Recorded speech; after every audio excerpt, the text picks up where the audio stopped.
நம்ம எல்லாருக்குமே நாய்னா ரொம்ப பிடிக்கும். சில பேர் பிடிக்காதவங்களும் இருப்பாங்க.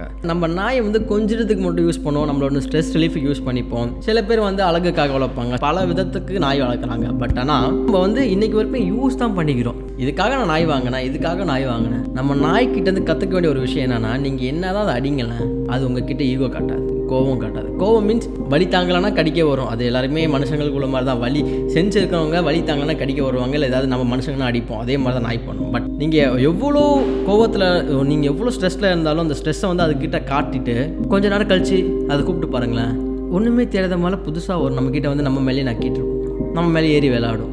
அந்த கேரக்டரை மனுஷங்க எடுத்துக்கிட்டால் இங்கே எந்த ரிலேஷன்ஷிப்லேயும் எங்கேயும் பிரேக்கப் நடக்காது. யாருமே ஈகோ பார்த்துட்டு இருக்க மாட்டாங்க, எதுவுமே நடக்காது, ஸ்மூத்தாக போயிட்டுருக்கோம். அந்த மாதிரி யாரும் பண்ணுறது கிடையாது.